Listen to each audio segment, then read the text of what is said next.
Good morning, grade 7s, and welcome back to WorksheetCloud and to your English lessons.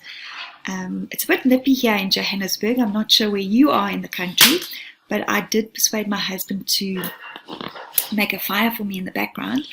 And so grab a delicious drink. I've got my tea, find a comfy spot, and we are just going to begin to read where we left off with our novel Warhorse by Michael Mpergo. So if you haven't listened to the previous lesson, you need to, because we read through chapter 1 and 2. And so today we are starting on chapter 3. So let's jump right in. Here we go. Gradually, during that last summer on the farm, so gradually that I hardly noticed it, Albert had begun riding me out over the farm to check the sheep. Old Zoe would follow along behind, and I would stop every now and then to be sure she was still with us. I do not even remember the first time he put a saddle on me, but at some time he must have done so, for by the time war was declared that summer, Albert was riding me out to the sheep each morning and almost every evening after his work. I came to know every lane in the parish, every whispering oak tree, and every banging gate. We would splash through the stream under Innocent's copse and thunder up Ferny Peace beyond. With Albert riding me, there was no hanging on the reins, no jerking on the bit in my mouth, but always a gentle squeeze with the knees, and a touch with his heels was enough to tell me what he wanted of me. I think he could have ridden me even without that, so well did we come to understand each other. Whenever he was not talking to me, he would whistle or sing all the time, and that seemed somehow to reassure me. The war hardly touched us on the farm to start with. With more straw still to turn and stack for the winter, old Zoe and I were led out every morning early into the fields to work. To our great relief, Albert had now taken over most of the horsework on the farm, leaving his father to see to the pigs and the bullocks. Those are young bulls, to check the sheep and to mend fences and dig the ditches around the farm, so that we scarcely saw him more than a few minutes each day. Yet, in spite of the normality of the routine, there was a growing tension on the farm, and I began to feel an acute sense of foreboding. That's sort of like you have a sense of something terrible is going to happen. There would be long and heated exchanges in the yard, sometimes between Albert's father and mother, but more often, strangely enough, between Albert and his mother.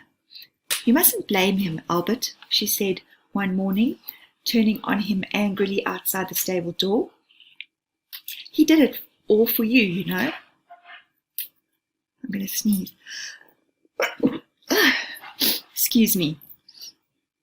When Lord Denton offered to sell him the farm 10 years ago, he took out the mortgage so that you'd have a farm of your own when you grow up. And it's the mortgage that worries him sick and makes him drink. Mortgages like your rent, your parents pay for their home. So if he isn't himself from time to time, you've no call to keep on about him. He's not as well as he used to be, and he can't put in the work on the farm like he's used. He's over 50, you know. Children don't think of their fathers as being old or young, and it's the war too. The war worries him, Albert. He's worried prices will be falling back, and I think in his heart of hearts, he feels he should be soldiering in France. But he's too old for that. You've got to try and understand him, Albert. He deserves that much. "You don't drink, Mother," Albert replied vehemently, so with quite an intensity. "And you've got worries just like he has. And anyway, if you did drink, you wouldn't get at me as he does. I do all the work I can, and more. And still he never stops complaining that this isn't done and that isn't done. He complains every time I take Joey out in the evenings. He doesn't even want me to go off bell ringing once a week. It's not reasonable, Mother."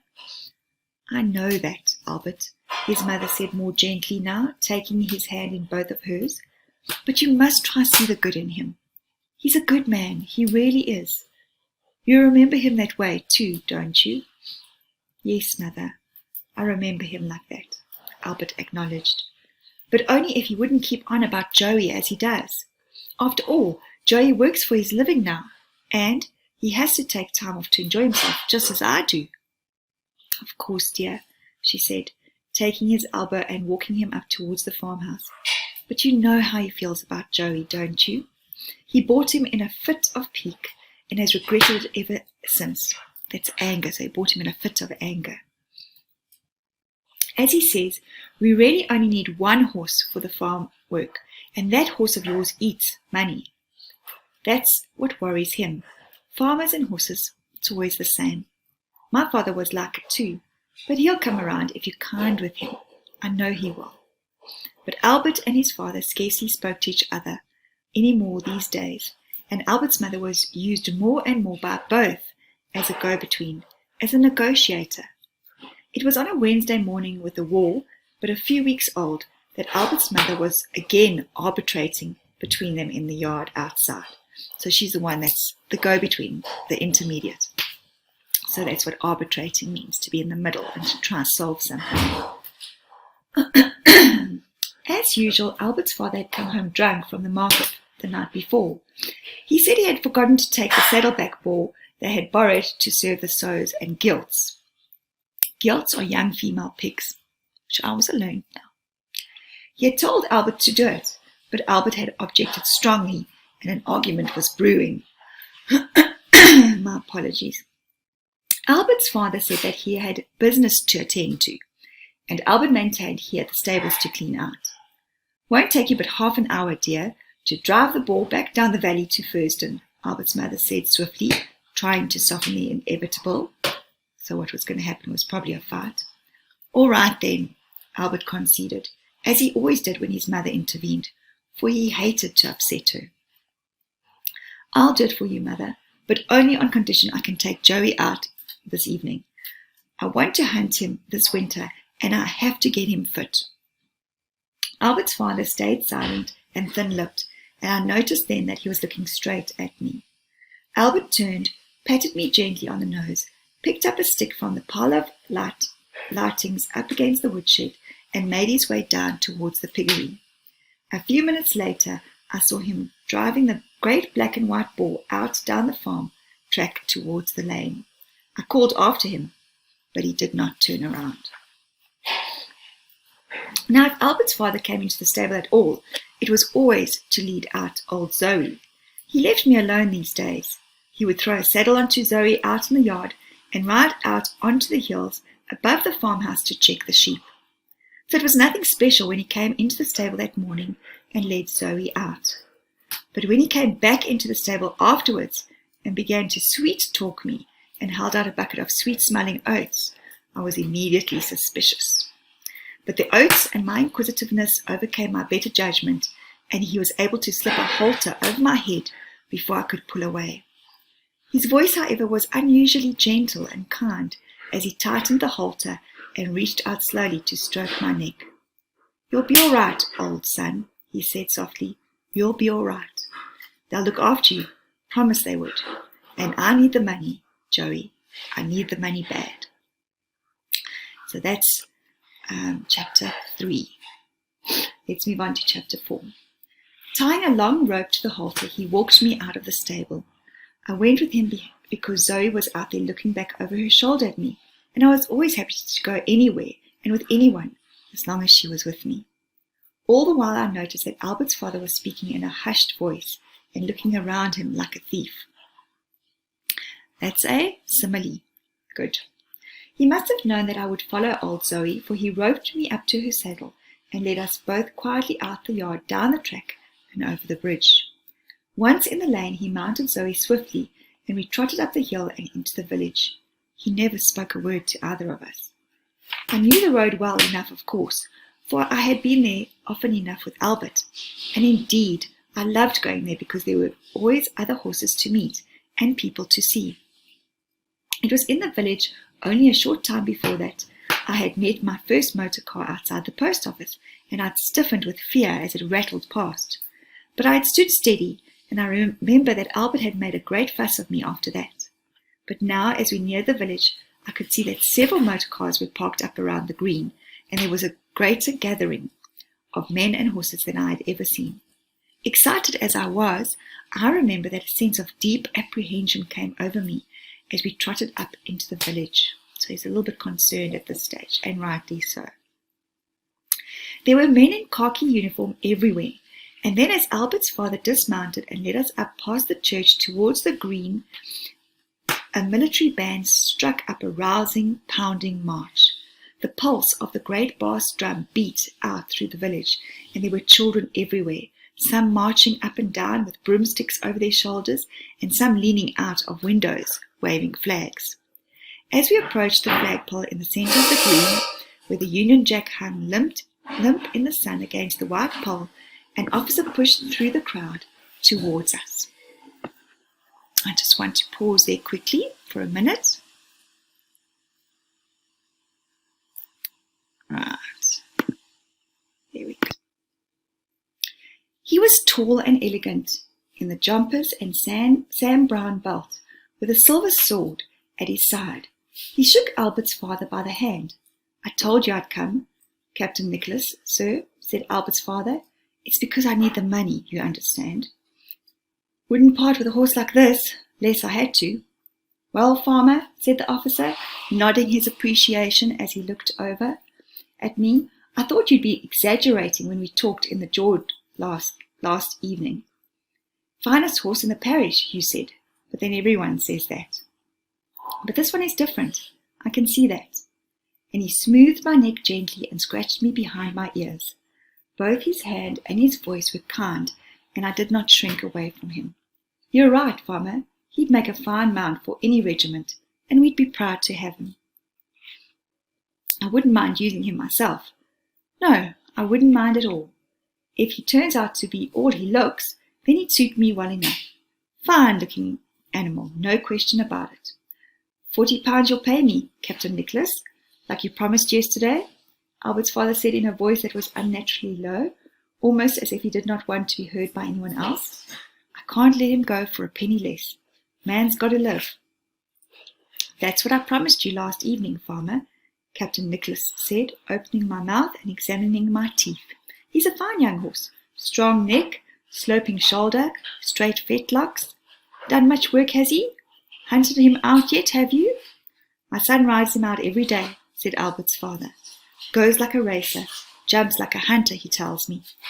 "Well," said the officer, "as long as our vet passes him as fit and sound in wind and limb, you'll have your £40, as we agreed." "I can't be long, sir," Albert's father said, glancing back over his shoulder. "I have to get back. I have my work to see." Not sure about that. "Well, we're busy recruiting in the village as well as buying," said the officer, "but we'll be as quick as we can for you. True, there's a lot more good men volunteers than there are good horses in these parts, and the vet doesn't have to examine the men, does he? You wait here, I'll only be a few minutes." Captain Nichols led me away through the archway opposite the public house and into a large garden beyond, where there were men in white coats and a uniformed clerk sitting down at a table taking notes. I thought I heard old Zoe calling after me, so I shouted back to reassure her, for I felt no fear at this moment. I was too interested in what was going on around me. The officer talked to me gently as we walked away, so I went along almost eagerly. The vet, a small bustling man with a bushy black moustache, prodded me all over, lifted each of my feet to examine them, which I objected to, and then peered into my eyes and my mouth, sniffing at my breath. Then I was trotted around and around the garden before he pronounced me a perfect specimen. "Sound as a bell, fit for anything, cavalry or artillery," were the words he used. "No splints, no curbs, good feet and teeth. Buy him, Captain," he said. "He's a good one." I was led back to Albert's father, who took the offered notes from Captain Nichols, stuffing them quickly into his trouser pocket. "You'll look after him, sir," he said. "You'll see he comes to no harm. My son's very fond of him, you see." He reached out and brushed my nose with his hand. There were tears filling his eyes. At that moment he became almost a likeable man for me. "You'll be all right, old son," he whispered to me. "You won't understand, and neither will Albert. But unless I sell you, I can't keep up with the mortgage, and we'll lose the farm. I treated you badly. I've treated everyone bad. I know it, and I'm sorry for it." And he walked away from me, leading Zoe behind him. His head was lowered, and he looked suddenly a shrunken man. Wow. So, sure, showed quite a bit of kindness there. And sometimes people do things for reasons we obviously are unaware of. It was then that I fully realized I was being abandoned, and I began to neigh, a high-pitched cry of pain and anxiety that shrieked out through the village. Even old Zoe, obedient and placid as she always was, stopped and would not be moved on, no matter how hard Albert's father pulled her.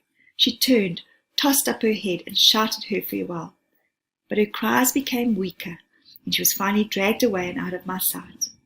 Kind hands tried to contain me and to console me, but I was inconsolable. Couldn't be comforted and made to feel okay.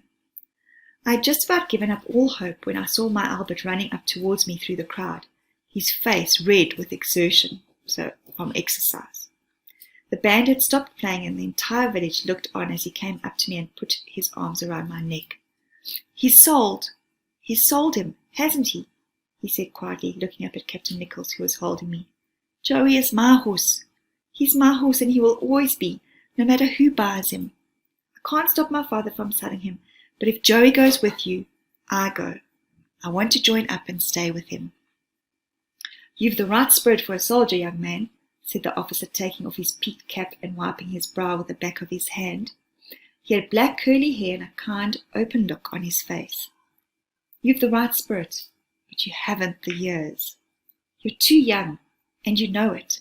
17's the youngest we take. Come back in a year or so, and then we'll see.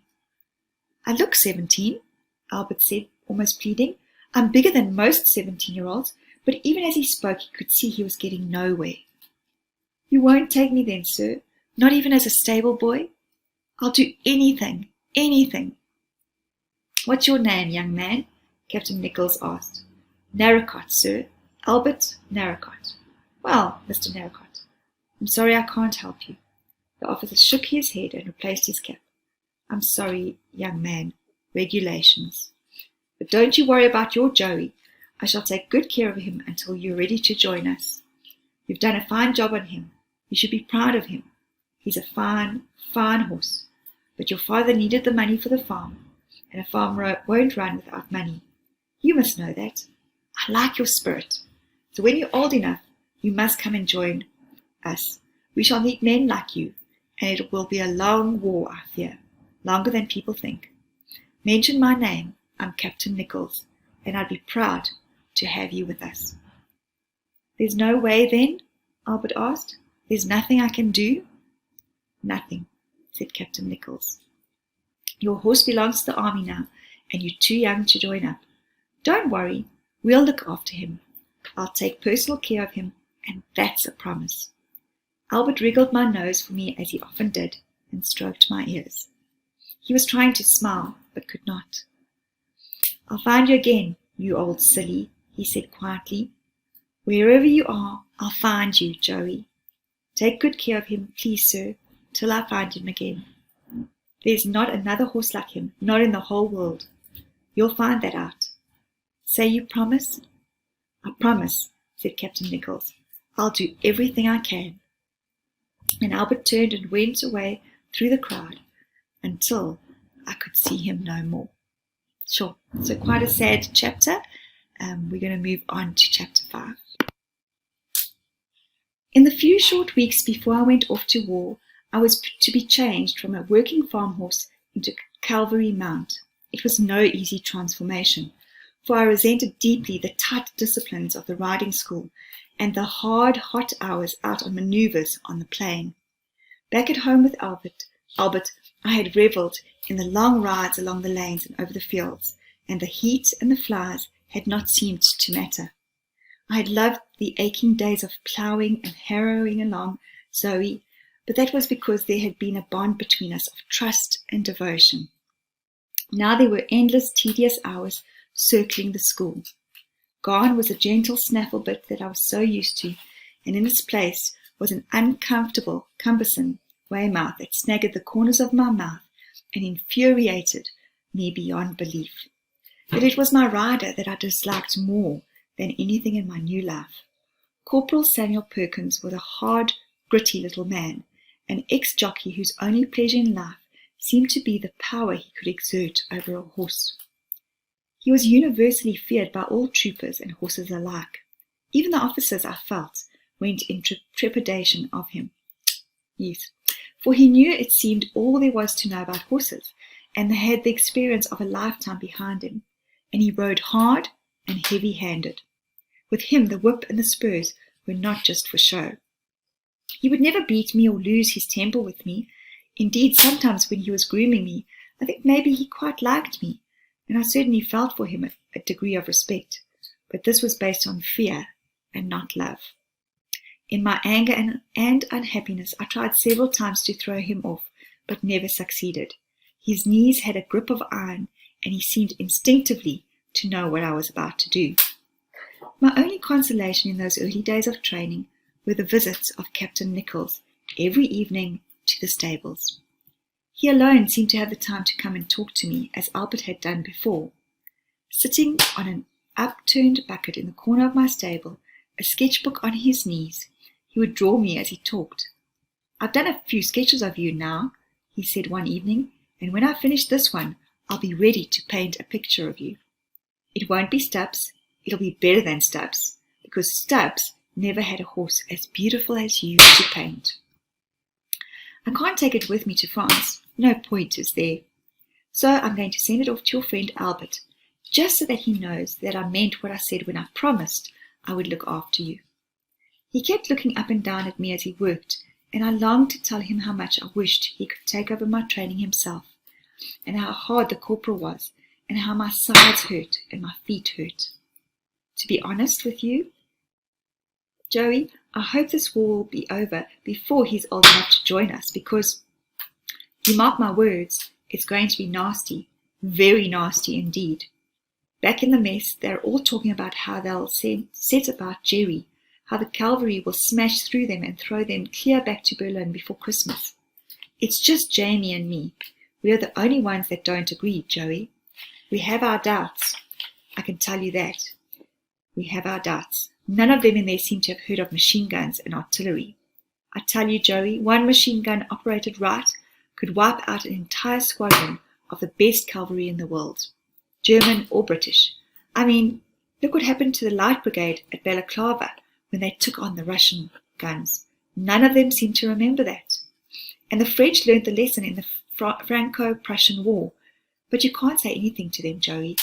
If you do, they'll call you a defeatist or some such rubbish. I honestly think that some of them in there only want to win this war if the cavalry can win it. He stood up, tucked his sketchbook under his arm, and came over towards me and tickled me behind the ears. You like that old son, don't you? Below all that fire and brimstone, you're a soppy old date at heart. Come to think of it, we have a lot in common, you and I. First, we don't much like it here, and we'd rather be somewhere else. Second, we've neither of us ever been to war. Never even heard a shot fired in anger, have we? I just hope I'm up to it when the time comes. That's what worries me more than anything. Joey, because I tell you, and I haven't even told Jamie this, I'm frightened as hell. So you'd better have enough courage for the two of us. A door banged across the yard, and I heard the familiar sounds of boots, crisp on the cobbles. It was Corporal Samuel Perkins passing along the lines of stables on his evening rounds, stopping at each one to check until at last he came to mine. "Good evening, sir," he said, saluting smartly, sketching again. "Doing my best, Corporal," said Captain Nichols. "Doing my best to do him justice. Is he not the finest mount in the entire squadron? I've never seen a horse so well put together as he. Have you?" "Oh, he's special enough to look at, sir," said the corporal of horse. Even his voice put my ears back. There was a thin, acid tone to it that I dreaded. "I grant you that, but looks aren't everything, are they, sir? There's always more to a horse than meets the eye. Isn't that right, sir?" "How shall I put it, sir?" "However you like, Corporal," said Captain Nichols somewhat frostily. "But be careful what you say, for that's my horse you're talking about. So take care. Let's say I feel he has a mind of his own. Yes, let's put it that way. He's good enough out on manoeuvres, a real stayer, one of the very best. But inside the school, sir, He's a devil, and a strong devil too. Never been properly schooled, sir. You can tell that. Farm horse he is, and farm trained. If he's to make a cavalry horse, sir, he'll have to learn to accept the disciplines. He has to learn to obey instantly and instinctively. You don't want a prima donna under you when the bullets start flying. Fortunately, Corporal, said Captain Nichols, fortunately, this war will be fought out of doors and not indoors. I asked you to train Joey because I think you are the best man for the job. There's no one better in the squadron. But perhaps you should ease up on him just a bit. You've got to remember where he came from. He's a willing soul. He just needs a bit of gentle persuasion, that's all. But keep it gentle, Corporate. Keep it gentle. I don't want him soured. This horse is going to carry me through the war, and with any luck, out the other side of it. He's special to me, Corporate. You know that. So make sure you look after him as if he was your own, won't you? We leave for France in under a week now. If I had the time, I'd be schooling him myself. But I'm far too busy trying to turn troopers into infantry. A horse may carry you through, Corporal, but he can't do your fighting for you. And there's some of them still think they'll only be needing their sabres when they get out there. Some of them really believe that flashing their sabres around will frighten Jerry all the way home. I tell you, they've got to learn to shoot straight. We'll all have to learn to shoot straight if we want to win the war. Yes, sir, said the corporal, with a new respect in his voice. He was more meek and mild now than I had ever seen him. And, Corporal, said Captain Nichols, walking towards the stable door, I'd be obliged if you'd feed Joey up somewhat. He's lost a bit of condition, gone back a bit, I'd say. I shall be taking him out myself on final manoeuvres in 2 or 3 days, and I want him fit and shining. He's to look the best in the squadron. Can you see my little dog in the background? That's little Pepsi. It was only in that last week of my military education that I began at last to settle into the work. Corporal Samuel Perkins seemed less harsh towards me after that evening. He used the spurs less and gave me more rein. We did less work now in the school and more formation work on the open plains outside the camp. I took the Weymouth bit more readily now and began to play with it between my teeth, as I had always done with the snaffle. I began to appreciate the good food and the grooming and the buffing up, all the unending attention and care that was devoted to me. As the days passed, I began to think less and less of the farm and old Zoe and of my early life. But Albert, his face and his voice stayed clear in my mind, despite the unerring routine of the work that was turning me imperceptibly into an army horse. By the time Captain Nichols came to take me out on those last manoeuvres before we went to war, I was already quite resigned to it, even contented in my new life. Dressed now in field service marching orders, Captain Nichols weighed heavily on my back as the entire regiment moved out onto Salisbury Plain. I remember mostly the heat and the flies that day, for there were hours of standing about in the sun waiting for things to happen. Then, with the evening sun spreading and dying along the flat horizon, the entire regiment lined up in echelon for the charge, the climax of our last manoeuvres. The order was given to draw swords, and we walked forward. As we waited for the bugle calls, the air was electric with anticipation. It passed between every horse and his rider, between horse and horse, between trooper and trooper. I felt inside me a surge of such excitement that I found it difficult to contain myself. Captain Nichols was leading his troops, and alongside him rode his friend Captain Jamie Stewart, on a horse I had never seen before. He was a tall, shining black stallion. As we walked forward, I glanced up at him and caught his eye. He seemed to acknowledge it briefly. The walk moved into a trot and then into a canter. I heard the bugles blow and caught sight of his sabre pointing over my right ear. Captain Nichols leaned forward in the saddle and urged me into a gallop. The thunder and the dust and the roar of men's voices in my ears took a hold to me and held me at a pitch of exhilaration I had never before experienced. I flew over the ground way out ahead of the rest of them except for one. The only horse to stay with me was the shining black stallion. Although nothing was said between Captain Nichols and Captain Stewart, I felt it was suddenly important that I should not allow this horse to get ahead of me. One look told me that he felt the same, for there was a grim determination in his eyes, and his brow was furrowed with concentration. Hey! She just wants some attention. When we overran the enemy position, it was all our riders could do to bring us to a halt, and finally we stood nose to nose, blowing and panting, with both captains breathless with exertion. You see, Jamie, I told you so, said Captain Nichols, and there was such pride in his voice as he spoke. This is the horse I was telling you about, found in the deepest Devon, and if we had gone on much longer, your Topthorn would have been struggling to stay with him. You can't deny it. Topthorn and I looked warily at each other at first. He was half a hand or more higher than me, a huge, sleek horse that held his head with majestic dignity.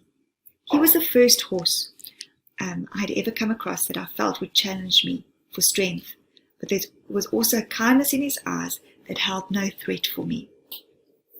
My Topthorn is the finest mount in this regiment, or any other, said Captain Jamie Stewart. Joey might be faster, and all right, I'll grant he looks as good as any horse I've ever seen pulling a milk float, but there's no one to match my Topthorn for stamina. Why, he could have gone on for ever and ever. He's an 8-horsepower horse, and that's a fact. On the way back to the barracks that evening, the two officers debated the virtues of their respected horses, whilst Topthorn and I plodded along shoulder to shoulder, heads hanging, our strength sapped by the sun and the long gallop.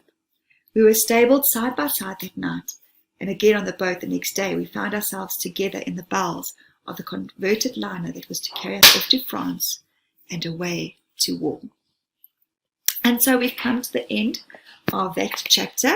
We will start with chapter 6 in our next lesson. Okay, here we go. You've got attention now. So I really hope that you've enjoyed this grade 7s. There will be an exercise for you. So I just want to show you. Obviously, just remember that you can email me any questions at grade7@worksheetcloud.com, and there will be an activity after this lesson. And so I just want to say thank you so much for watching. Have a wonderful afternoon, and I will see you same time, same place. Bye, everybody.